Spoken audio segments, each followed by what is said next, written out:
When I saw the news of Emily's divorce on Moments, I knew that Ethan and I were going to end. Of course, it wasn't just me, everyone thought so. I saw many comments under that Moments post from Ethan's friends, classmates, and partners. They asked below, "Emily, celebrating your return to singlehood, when will you be back? Yeah, some man has been waiting for you for a long time." These people always act distant when facing me. I went to the party with Ethan, and they politely called me sister-in-law, then immediately looked away, refusing to say another word. But occasionally when our eyes meet, I can clearly see the regret in their gaze towards me. Yes, when we watch movie stories, who doesn't like to see the talented scholar and beautiful lady finally united? There are already enough regrets and disappointments in life. Ethan and Emily are such a perfect couple. They grew up together, studied together, and naturally fell in love. Everyone around them said they would definitely get married someday, if Emily didn't marry someone else. I once saw a photo of Emily and Ethan at Ethan's mother's place. Emily is very beautiful, with skin as white and delicate as porcelain. Standing charmingly beside the man, her eyes full of laughter, anyone who sees them would say they are a perfect match. Ethan's mother sighed and said to me, "I don't know what Emily is thinking. She went abroad and got married over there. Poor Ethan."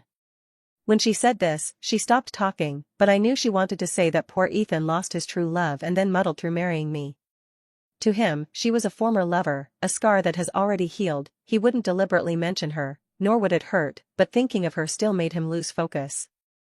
They had seen him fight for her, get jealous, and be upset, but in the end, it was all for nothing. Later, when they looked at Ethan and me, it inevitably felt a bit lacking.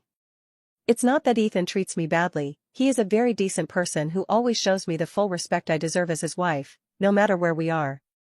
I went to the old house to eat with him, and after the meal, he would hold my hand and walk with me in the garden. I twisted my ankle, and he squatted down with his back to me, tilting his head slightly. Under the moonlight, there was actually a hint of tenderness. He clicked his tongue, "Come up." I often stay up late working at night, and he would hold a cup of milk beside me, leaning against the wall and gently tapping on my desk. "Hurry up and finish drinking, I still need to wash the cup." In front of me, he never lost his composure, he handled everything with ease. Even in bed, with the corners of his eyes red, at the most intimate moments, he would just smile. Like a compromise, he called my name with an extremely cold tone, "Anna, let's just be like this from now on, His first love had already married someone else, and he married me, so he told me, "Let's just be like this." I looked through the comments one by one and saw someone accidentally mention me. "Wait, isn't Ethan preparing for the 3rd anniversary recently? He said he wanted to surprise his wife." This comment was posted less than a minute ago, and the person probably felt it was inappropriate, quickly deleting it. Besides me, there were probably few who saw it. The finger I placed on the phone screen stiffened for a moment. In the blink of an eye, 3 years have passed. Is Ethan really preparing a surprise for me? Just as I thought this, I saw Ethan liked that Moment's post. He didn't say anything, but precisely because he said nothing, it was enough to let my imagination run wild. I opened my own Moments. I am someone who really likes to share life, and I often post some daily moments on Moments every now and then. I scrolled from the beginning to the end, and there was not a trace of Ethan appearing at all. He is someone who hates trouble and never cares about these things. I sighed, feeling a sense of finality. Love or not love was too obvious. But I had no choice. When we first met through matchmaking, I told Ethan that he would help me save my family from the brink of bankruptcy, and I would marry him. It was a mutually beneficial arrangement. Now, Emily is coming back. Maybe I should honestly ask him what he means. If he wants a divorce, I have no objection, even if I really like him. After making this decision, I calmly found Ethan's phone number and called him. He answered quickly. I hadn't had time to speak when he smiled lightly, very calmly. "Anna, you're home. I'll be back soon. Do you want me to bring anything back?" I clenched my palm and replied calmly, "No, it's just that I have something I want to talk to you about." Maybe my tone was too serious. His voice paused, and the smile slowly faded. "Is it important?" he asked. I said, "Yes, very important." After finishing the call, I sat in the living room waiting for him. During those brief 10 or so minutes, I thought about many things. The day after I married Ethan, I received a friend request from Emily. She said she was Ethan's sister who grew up with him. She was far abroad and couldn't attend our wedding, so she could only congratulate me on my marriage in this way.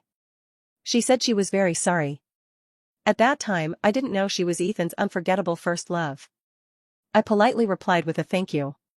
Later, when I learned her identity, I was suddenly enlightened. Sometimes I am really pitifully slow-witted, but for some reason, I didn't delete her or tell anyone about this. Probably because at that time I didn't love Ethan yet, and people are naturally fond of watching dramas. I watched everything with a cold eye. I wanted to see what else Emily would do, but unfortunately, she did nothing, and instead, my relationship with Ethan grew closer. Many times, I thought that Ethan probably liked my obedience and silence, but beyond that, there was nothing more. He was no longer young, nor would he love me as he loved Emily. That night, I didn't wait for Ethan to come back, nor did I receive any message or call from him. I called him several times, but no one answered. I held my phone, looking at the numbers and the contacts. For a moment, I was almost in tears. Suddenly, I had a premonition that I wouldn't be able to wait for him anymore. When someone is reunited, there must be someone who is losing. Life is unpredictable, it is always like this. I was stunned for a long time, then sent him a message: if you're busy, don't rush back. I'll go to sleep first. At 3 in the morning, he replied to me with only one word: okay. That night, I woke up many times and didn't sleep well. The next day I had a fever, took medicine, and then slept for a long time. When I woke up, it was already evening. Ethan still hadn't come back. Just like that, another 2 days passed. The day my body recovered, I saw Emily's Moments post and realized that Ethan hadn't been in City B these past few days. The day I was waiting for him at home, Emily had a car accident across the ocean, and Ethan took a night flight to rush over. During these days, he has been staying with her and naturally had no time to pay attention to me. That night, I stood alone outside the villa, at the other end of the road, without Ethan. There was a moon that night, and the moonlight spread a thin layer of mist in my eyes. I sighed. Regarding the divorce, there was no need to ask Ethan's opinion anymore, he had already answered me in another way. I called my mother, she answered, and I only said 2 sentences before she sighed: when you married Ethan, you were really reaching up, not a good match at all. Divorce is probably for the best. As she spoke, she comforted me. Ethan seems quite approachable on the surface, but his personality is colder than anyone else's. He just doesn't look like someone who can love. That's not true. I've heard that during the years he loved Emily, he wanted to give her all the good things in the world. He cherished her, protected her, and was most afraid of her being wronged. But Ethan and I really aren't a good match. He is a rich young master raised in luxury, always successful in everything he does, and always wants the best of everything. The only thing that didn't go as expected was the marriage. After Emily got married, Ethan was constantly urged by his family to go on blind dates. Ethan's family, while feeling sorry for his missed chance with Emily, were also afraid that he would be trapped in the pain of love and unable to extricate himself, so they came up with this idea. During that time, piles of girls gathered around him, heiress, socialites, and ladies, so many that it was dazzling. However, in the end, he actually chose me. One of his friends was my classmate and casually mentioned me, saying, "I have a classmate who looks pretty good, just comes from a less privileged family, has a gentle temper, and is very easy to get along with. But it's a pity, it seems her family has recently encountered some trouble and is about to go bankrupt." Ethan, do you remember that girl? Last spring, she came to my birthday party, and I even asked her to help deliver a hangover soup to you. Ethan was very silent at that time, always lethargic when going out, not talkative, and no one thought he would react to this remark. But unexpectedly, he actually spoke up with a deep voice: "You arranged for me to meet her." The room erupted in surprise. "Ethan, you want to see this classmate of mine?" Ethan laughed right then, full of interest. Over the years, some people have always felt unfair about this. They think Ethan rushed into this marriage too hastily, and that I am not worthy of him. They would mention in front of me, both openly and covertly, the girl who once stood alongside Ethan and was called the golden couple with him. If Emily is the moon in the sky, then I am the mud on the ground. When Ethan steps on me, those around him would be eager to get him a new pair of shoes. The day Ethan came back, I was packing my luggage. He pushed the door open, weathered and tired in his eyes. He rubbed his temple, walking towards the living room as he spoke. "Sorry, I've had some things going on lately and haven't been able to pay attention to you." When he said this, he clearly saw the situation in front of him and suddenly stopped speaking. I paused my actions. I haven't finished packing yet, it's a bit messy now. You can sit first, wait for me a moment, I'll be done soon. He stood still, not moving. After a while, he looked me up and down, then almost absent-mindedly asked, "Are you going on a business trip?" "No, travel," he asked again, his voice slightly trembling. I sighed, about to answer, but he suddenly sneered as if he had already thought of something. With a slightly cold gaze, looking down from above, he said, "What, not a business trip, not travel, making such a big fuss, could it be that you want to divorce me?" Since we got married, I had never seen Ethan like this, sharp and aggressive. Facing his gaze, I nodded, "Yes, let's get a divorce." He pressed his lips together and glanced at the luggage beside me. "I'm not joking. Before we got married, he told me that as long as I felt tired or fed up, I could end this marriage anytime." I hummed, "I'm not joking." Under the warm yellow light, he was silent for a long while before speaking, "Give me a reason." I held the suitcase in my hand, not quite sure where to start. He sat down patiently and said, "If you can't say it, it's okay. The night is long, take your time to think." "I have plenty of time." The man's expression was calm, but there was still a bruise under his eye. It was obvious he hadn't slept well for a long time. I took a deep breath and was about to speak when there was a knock at the door outside. It was the taxi driver I had called. I walked over, opened the door, and said, "Right away." Then I looked back at Ethan and swallowed the words I had intended to say. Ultimately, it was him who helped me in the first place. I have never interfered in the matters between him and Emily. Now that I have decided to let them be, there is no need to say so much. It's simple, it's been 3 years, and I feel tired of it. He was slightly stunned, frowned, and looked at me. I placed the divorce agreement in front of him and then walked out. As I was about to leave, I heard his voice, tinged with self-mockery and a hint of indifference. He said, "All right, then let's get a divorce." I signed a prenuptial agreement with Ethan. It was my insistence. It was as if I had known this day would come. We made it very clear that when we separated, I would not take anything from him. But when the day really came, he was still very generous. He had the lawyer redraft the divorce agreement. He generously gave me half of the property under his name and also gave me a lot of money. He said, "If you don't want these things, then we can just hold on to them." When he said this, we were sitting face to face, and his hand tapped on that piece of paper. Raising his eyes, his gaze fell on me, surprisingly carrying a hint of confrontation. I suddenly felt that he actually didn't want to divorce me. But this thought only flashed by, and the next moment, his phone rang. I saw the name above. It was Emily's phone number. His expression was a bit restless, yet also seemed relieved. He quickly stood up, walked to the nearby balcony, and answered the call. Look, no matter how busy a person is, there is always time to answer a phone call. But why, that day I waited and waited, only to receive a perfunctory okay. I looked at his back, raised my hand, and signed my own name. After signing, without waiting for him to finish the call, I left. On the day we got the divorce certificate, he sat in the car watching me, his expression dark and unclear. "Anna, is this what you want? No regrets?" I asked. He replied. He curled his lips slightly, gripping the steering wheel a bit tightly, glanced sideways, and stopped looking at me. "All right then, I'm leaving." I took a step back and nodded to him, "Goodbye." He didn't look at me, and in the next moment, the car drove past beside me. Before long, the news of my divorce from Ethan spread.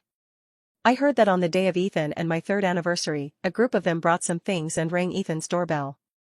They thought they would be greeted with a pre-arranged warm scene, but in the end, there was nothing, only Ethan in pajamas with a blank expression. Someone awkwardly spoke up, "Ethan, didn't you tell us before? Were you going to surprise your wife?" Ethan looked at the people outside the door for a long while, then tugged at the corner of his mouth and said, "Oh, I forgot, you guys can go back." Someone instinctively asked, "Why?" Ethan's hand was on the door handle, as if recalling something. His eyes turned slightly cold as he said, "Why else? We're already divorced." With this commotion, everyone knew that Ethan and I were truly over. But no matter how much they pressed, Ethan wouldn't say more. When they couldn't get anything out of him, they turned to ask me. Their tone was sympathetic, yet still carried a condescending attitude. I didn't respond, pretending not to see it, and turned to delete their contact information, including Emily's. From now on, whatever happens between them has nothing to do with me. Ethan and I have always been people from two different worlds. At this moment, I feel somewhat relieved. Over the years, except for the large sum of money Ethan gave me at our wedding, there has been no entanglement between our two families. At the end of this month, I went on a business trip and saw Ethan in the airport hall. He was there to pick someone up. Through the crowd and across 3 years of time, I finally saw Emily. They stood together and truly looked like a perfect match. I stood still for a moment, then suddenly my name was announced over the broadcast. It was time to board. As I turned around, I saw Ethan suddenly stop in his tracks. He looked back and around for a while before lowering his gaze. When the plane landed, I opened my phone and saw a message from Ethan. He asked, "Is that you, right?" The day I returned to City B, shortly after arriving home, I received another notice to go meet a client. I arrived at the agreed place as promised, and by the time we finalized the details, it was almost dark. I walked out of the private room and saw an unexpected person. It was Emily. She was holding her phone, her face full of smiles, making a call. "Yes, I'm back in the country. Don't worry, this time I will really seize the opportunity. Isn't it a coincidence? I just got divorced, and Ethan followed suit with a divorce. He must still have feelings for me, right?" I was listening on the side, involuntarily nodding my head. Yes, some youthful friendships are not so easy to let go of. I walked over, and as I brushed past Emily, she just hung up the phone and glanced at me. "You look a bit familiar. Have we met before?" I said, "No," and she politely nodded without asking further. However, in the next moment, my path was blocked. I looked up and saw the man's clear jawline. Ethan looked down at me, and after a moment, as if not caring, said, "Why are you here?" This question came out of nowhere, but I understood it. Maybe he thought I knew he was here and came looking for him. I was silent for a moment, then explained to him, "A client is here, came to discuss something." Ethan's expression stiffened slightly, and after a moment, he cleared his throat awkwardly. "All right, I'm about to head back, I'll see you off." I looked back, and Emily was standing not far from me, watching us. I raised the phone in my hand. "No need, you still have friends. I called a car, it will be here soon." After saying that, I pushed his body aside and started to walk out, but he suddenly grabbed my wrist, his lips pressed tightly. "Wait, I have something to ask you." I looked up. "What?" He stared at me without blinking, but his grip loosened a bit, as if afraid of hurting me.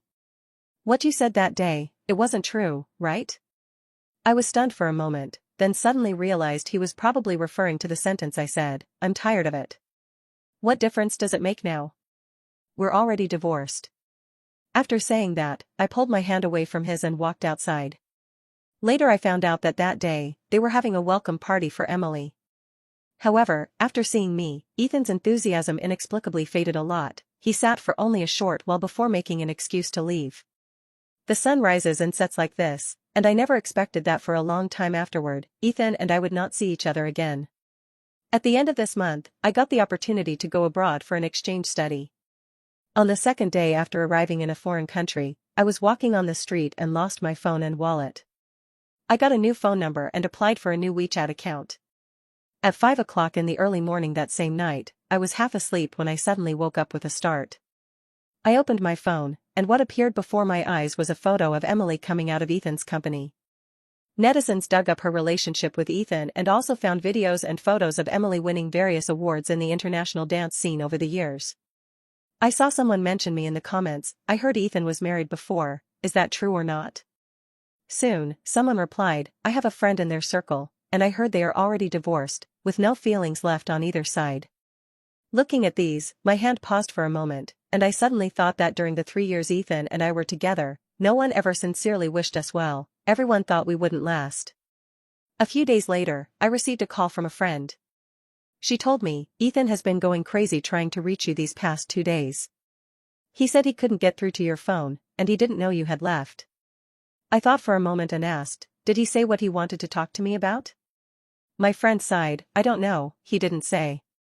If he wanted to know my number, it wouldn't have been difficult, but after that day, I never received a call from him. It was just that on the first snowfall of the year, when I stood by the window and looked down, I vaguely saw a familiar figure. But when I looked more closely, there was nothing at all. Since coming here, I haven't kept in touch with many people, and when chatting, I never mention Ethan. Occasionally, I also wonder if he must have gotten married by now, to the person he truly loves. 2 years flew by in a flash. When I returned to my country, it happened to be the time my best friend was getting engaged. She called me and asked me to accompany her to try on wedding dresses. I went, but I didn't expect to run into Ethan. Across the street, he was standing by a car, looking down at his phone, not noticing me. After 2 years, he seemed to have become much more stern, and his entire demeanor had settled, making people feel reluctant to get too close. I withdrew my gaze and followed my friend into the store. She tried on several wedding dresses and finally decided on 2. Just as we were about to leave, she suddenly remembered something and refused to go, urging me to try on a dress as well. After trying it on and coming out, she pulled me aside for a long time before finally saying, "Anna, have you ever thought about getting married? You're still young and so beautiful. What kind of man do you want to marry?" I chuckled. "I haven't thought about it for now," my friend sighed. "How about I introduce you? I have a few candidates here who are quite good. We can arrange a meeting when you have time." I listened patiently, but another voice came to my ear, "Sister-in-law." I turned around and saw Michael, Ethan's cousin, who had always been fairly respectful to me. He was also one of the few who wouldn't mention Emily in front of me. His gaze lingered on me for a long time before he spoke. "I'm used to calling you that, sorry Anna. When did you come back? Is this for an engagement or a wedding? Such a big deal, how come there was no hint at all?" I was about to explain when a staff member came over and interrupted the conversation, saying to Michael, "Sir, Mr. Ethan is waiting outside for you, asking you to hurry." I glanced outside, and there was a figure standing with his back to us, his shirt sleeves slightly rolled up, idly twisting a car key out of boredom. The brothers have always been close, and this time, he should have come with Michael, but he seemed unwilling to set foot in such a place and didn't even glance inside. Michael suddenly became flustered, and the look in his eyes grew a bit nervous. "I have something to do, so I'll leave first. I'll get in touch later." After saying that, without waiting for me to respond, he hurriedly pulled his female companion out the door. However, I didn't expect to run into Ethan face to face so soon. I was invited to attend a business summit, seated towards the back. Halfway through, I saw someone in the front row slowly stand up and walk onto the stage. The man was dressed in a suit, glanced lightly at the people on stage, and spoke in a slow, deliberate tone, as if nothing could affect his mood. After he finished speaking, the little girl beside me whispered, "So handsome." I heard he's still single, not a single woman around him. I was a bit surprised that he was still single. Just as I thought of this, I looked up and saw Ethan's gaze suddenly stop, losing the calm and casualness from before. When it ended, I was walking out and saw Ethan at the door. His eyes were fixed straight on me, not avoiding it at all. There were too many people around, so I instinctively changed direction, planning to leave from the other side, but then I got a call from a friend.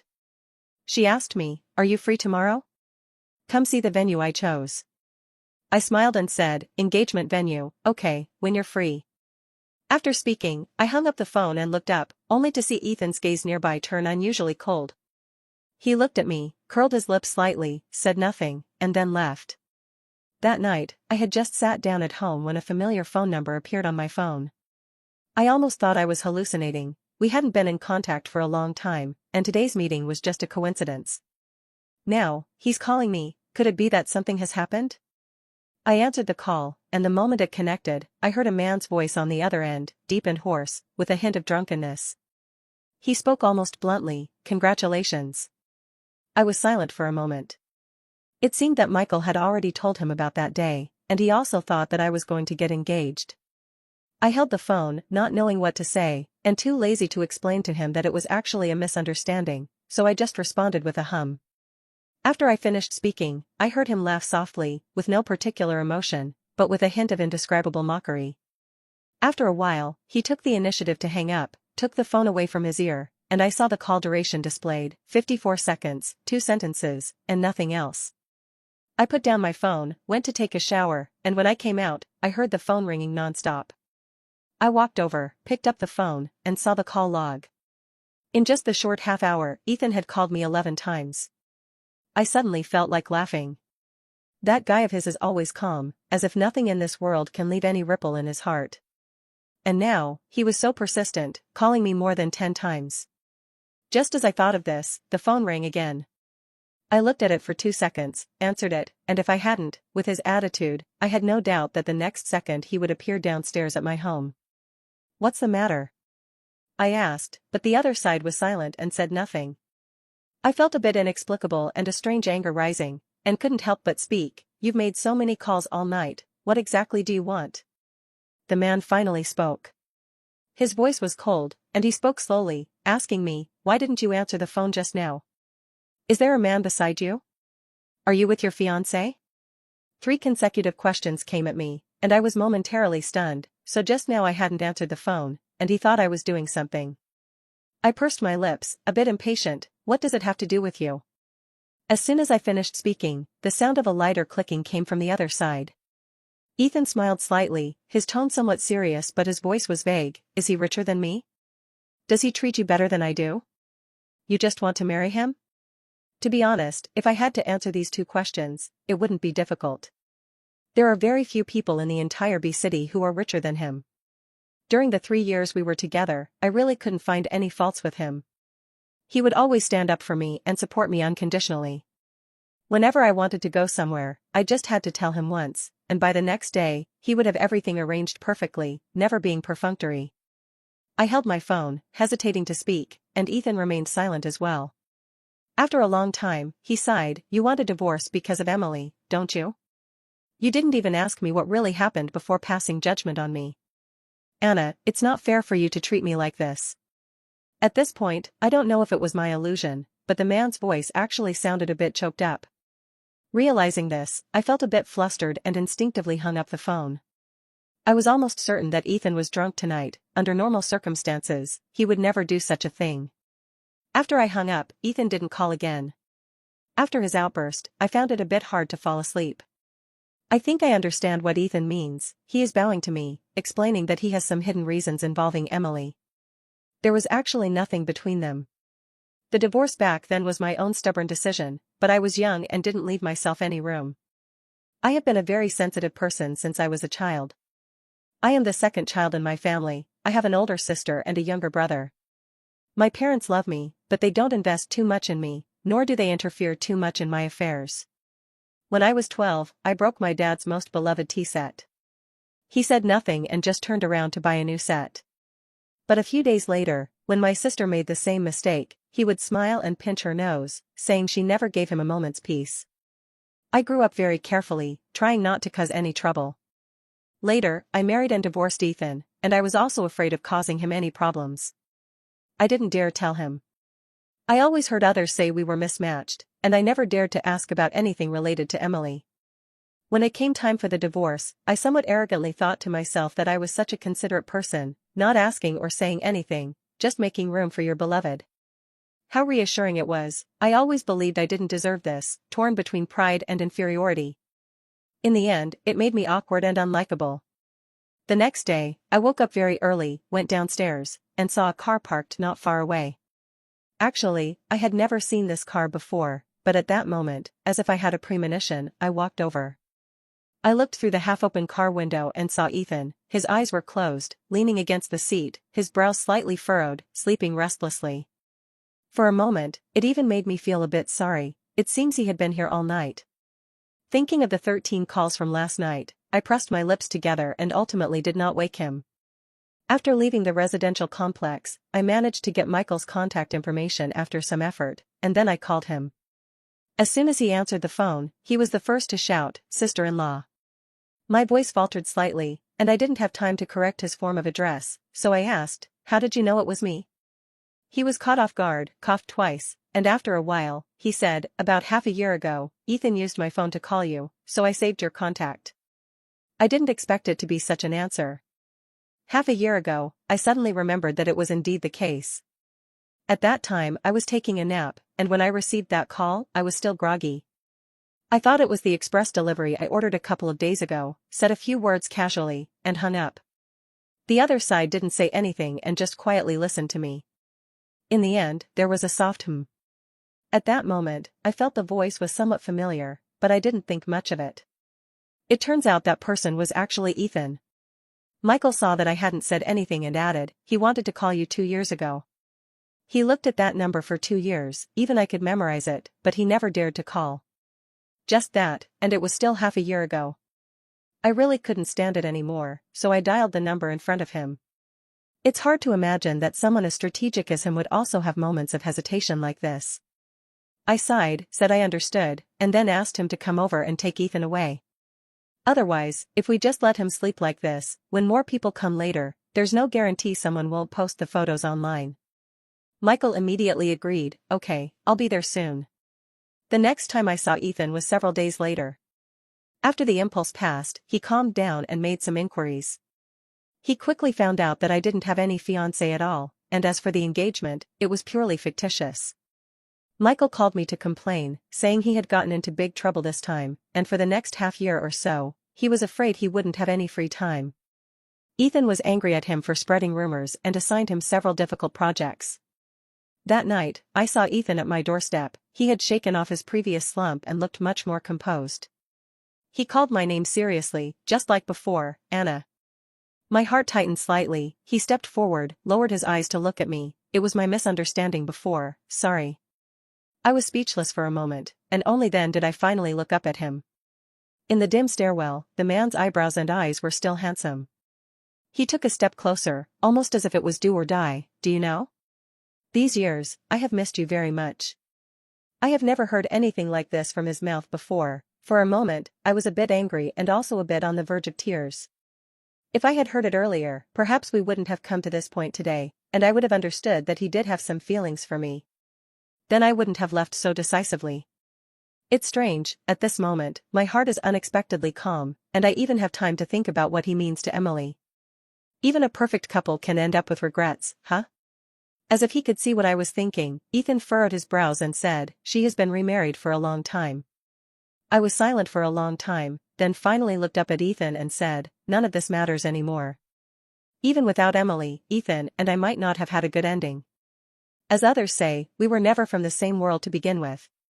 I was his mismatch, his second choice when he settled for less. From the very start, it was wrong. After that day, I never saw Ethan again. A few days later, our department went out to have fun together. Halfway through the meal, I felt bored and stepped out alone for a while. Unexpectedly, I heard my name in the corridor. Who hasn't figured it out these past few years? The one in Ethan's heart is Anna. Who would have thought? I always believed he and Emily were truly a perfect match. Someone sighed regretfully. Yeah, that Anna, well, her background is a bit lacking, not to mention, she's cold when she's with us, never really fits in. She's just Ethan's type. Inside the room, their conversation continued. I had heard these words many times before, but this time, hearing them again, my heart didn't stir even a little. But in the next moment, a pair of hands covered my ears, and after a moment, pulled me behind him, then kicked open the door of the private room. I stared blankly at the man's back. He was against the light, his expression dark and unclear. Whether it matches or not, what does it have to do with you? After speaking, he glanced at me, squeezed my wrist, and said, wait for me outside. I hadn't been standing outside for long when Ethan came out. I asked him, why are you here? He glanced at me, his eyes carrying something I couldn't understand, just passing by. I responded with an "oh," not exposing him, as if such a coincidence could happen. He sighed, looked at me, and suddenly said, during those 3 years, did you suffer a lot of grievances? I was stunned for a moment, then shook my head, not really. In the past, when we had free time, we would sit together to watch movies and chat about some trivial topics. But those things now seem like they happened in a past life. At this moment, if we had to use one word to describe us, it would be estranged. Not long after, I heard that Ethan had a falling out with the people in the private room that day, and it caused a big commotion. Everyone in the circle was saying that Ethan this time was furious for the sake of a beauty, truly serious about it, and this beauty was his ex-wife. Within a couple of days, I ran into Emily, and this time, she recognized me. She reached out her hand to shake mine. I've looked at your wedding photos so many times, actually, I should have recognized you the last time we met. I was slightly surprised. She smiled, with a hint of melancholy, honestly, I'm very jealous of you. I was a bit puzzled. She looked at me, slightly dazed for a moment, then spoke, before he got married, everyone thought he liked me. There were girls like me standing by his side, we matched so well. That year, I confessed to him in front of many people. I said let's try being together, and he agreed without much hesitation. He was really good to me, but soon, I realized. No matter how good he was to me, it wasn't love. He simply didn't love me. He never took the initiative to hold my hand, nor did he like me being too close to him. These are quite different from what I heard before. Emily looked me straight in the eye. So, in a fit of anger, I broke up with him. I shouted at him hoarsely, telling him that a person like him would never know what love is in this lifetime. You know what happened later. I was sulking and married someone else. After my divorce, I had a car accident once. When he found out, he came without saying a word. I thought he had come to his senses, but after I returned, I realized it was just guilt. I looked at the wedding ring in her hand, then you. She raised her hand, her face bright and radiant. Don't worry, this time I didn't take it out on anyone, but I still want to apologize to you. Adding you on WeChat and sending those things was indeed my selfish impulse. I listened in a daze until Emily glanced behind me and asked, I have the courage to start over, what about you? Regarding Ethan, what do you think? I turned around and saw the man not far away. He looked at me with some unease, as if afraid that our relationship would get even worse. I suddenly thought of that snowy night 2 years ago, standing by the window. The person I saw was most likely the one in front of me now. He walked towards me and instinctively explained, I happened to be here discussing something, and when I heard you were here, I came over. I recalled many past moments related to Ethan. I remembered the first time we met. I sat awkwardly in front of him. He smiled, handsome with expressive eyes, and said to me, that day you accidentally spilled the sobering soup all over me, remember? Hello, Anna, we meet again. I still remember that night when the rain was pouring heavily. He told me, let's just be like this, and the next day he bought me a super big diamond ring, planning to take a honeymoon trip with me again. Later, when I brought up divorce, he sat on the sofa and told me, take your time to think, I have all the time in the world. Yes, there is no absolute black or white in this world. As he said, I shouldn't so easily make a final judgment on our relationship. Whether we match or not, what others say doesn't matter at all. I smiled, tears in my eyes. Ethan, you like me, don't you? From Ethan's perspective, on a bright moonlit night after parting ways with Emily, he let out a deep sigh of relief. All along, he had taken love lightly, thinking it was no big deal, not worth losing sleep over, crying or laughing. But when he actually tried being with Emily, the only thought in his mind was awkwardness. Later, when he heard she got married, he was troubled for a long time, both for Emily and for himself. He thought Emily was troubled, and he felt he had let down a good girl's feelings. Perhaps, from the very beginning, he shouldn't have been with her. To be honest, he was quite troubled during that time. Until he met Anna, she was different from any girl he had met before. She was very stubborn and took everything seriously. After he mentioned the shirt that got wet from the sobering soup, the next time they met, she bought several similar styles and looked at him a bit shyly. I kind of forgot what that shirt looked like, so I bought a few more. Take a look. At that moment, Ethan smiled. It's really strange, every time he saw her, he wanted to laugh. At that moment, he thought that falling in love, even getting married, might not be such a bad thing if it was with the girl in front of him. Later, everything went just as he had imagined. They still had a long future ahead, until the news of Emily's car accident came. Actually, it wasn't very serious, but because of the guilt he felt before, he still went, and because of that, he forgot that Anna was still waiting for him.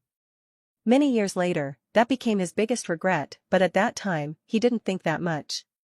He went home as usual, saw her, and wanted to explain to her. But it seemed she no longer wanted to listen. She said she wanted a divorce, she said she was tired of it. He heard it but only felt his heart being torn apart, aching terribly. How could she be tired of it? Since she left, he secretly went to find her many times. The round-trip tickets piled thickly on his desk. He wasn't a fool, but in matters like this, he was terribly stupid.